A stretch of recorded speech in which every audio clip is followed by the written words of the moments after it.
zero. And launch of the SpaceX Falcon 9 rocket as NASA turns to the private sector to resupply the International Space Station.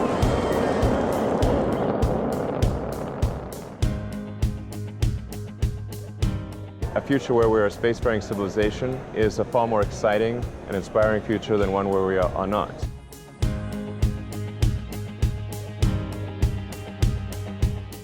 Capture is confirmed. Houston Station, looks like we got us at Dragon by the tail.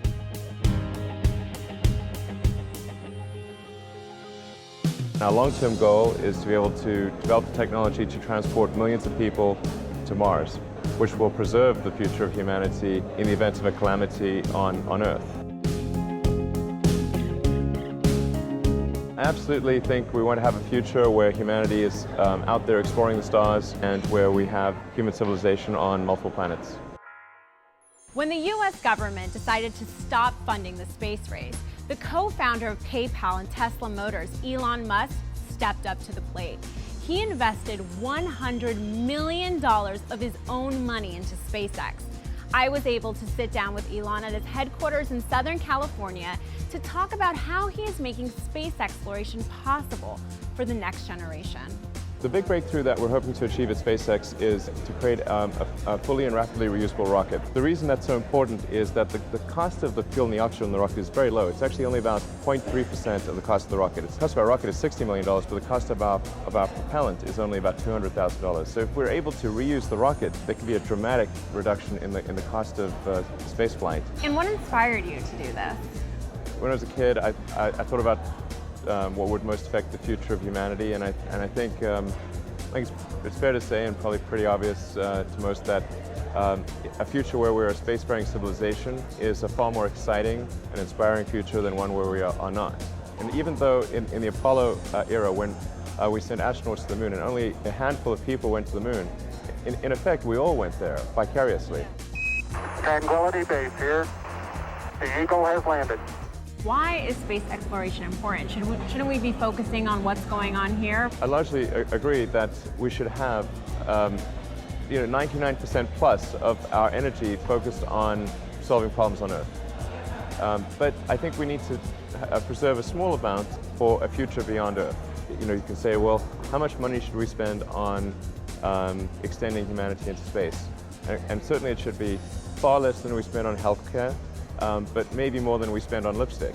And I like lipstick, so no knock on that. I'm a fan of it. I'm just saying that it's probably somewhere in between those two numbers, and probably towards lower end actually in terms of expenditures. So you said that your goal is to eventually take 1 million people to Mars. Millions, yeah. How? But isn't that going to be expensive? How are people going to be able to afford that? The key threshold, I think, is $500,000 to move to Mars.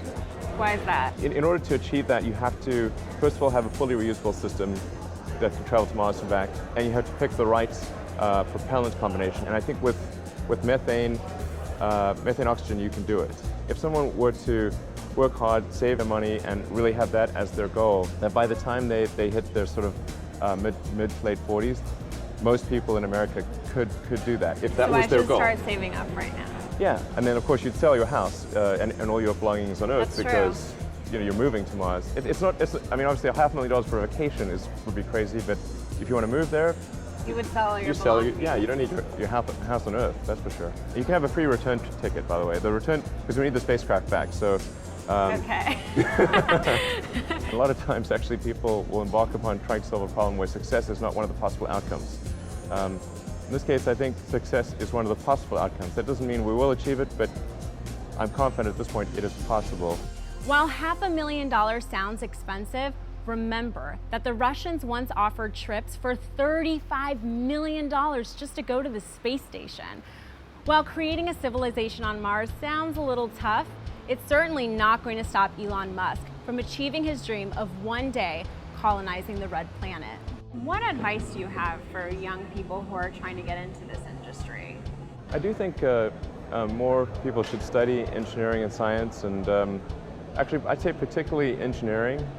Because engineering is, I think, the closest thing to magic that exists in the real world. Engineering is creating some new device that never existed before, and that can do things today that would be considered magic hundreds of years ago. It's pretty amazing what we can do. We can create images, and do holograms and things like that.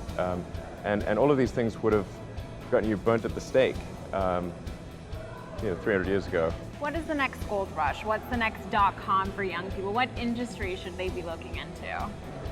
Well, I think there are opportunities in energy, sustainable energy, in artificial intelligence, in genetics. Those are probably the three big areas. And what advice do you have for young people who are trying to get their startups off the ground? I think that the thing to do is to try to create a demonstration article. Everything works on PowerPoint, but if you actually have the physical item or the software, some demonstration software, that's much more convincing to people than a PowerPoint presentation or any business plan. Do you have an internship program here? Can you tell me a little bit about that? Yeah, so we hire actually quite a few interns, usually a couple hundred a year.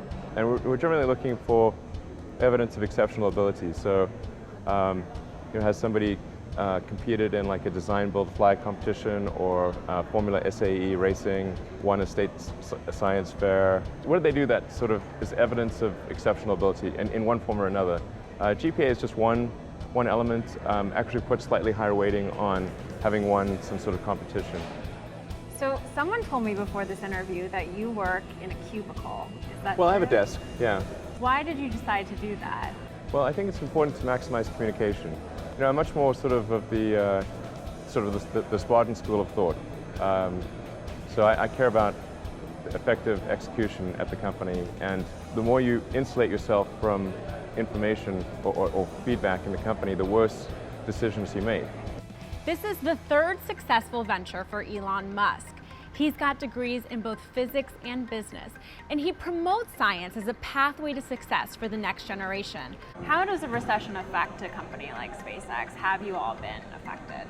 The recession, we've actually done reasonably well, actually. And in California? Yeah. Yeah? Yeah, we've done fairly well. We've continued to grow throughout the recession, and yeah, it really hasn't had a negative effect on SpaceX. We might have grown slightly faster, but we grew very fast. And I debated whether to start SpaceX in Silicon Valley or Southern California. And in the end, I decided to do Southern California because there's a larger base of aerospace engineering talent in Southern California.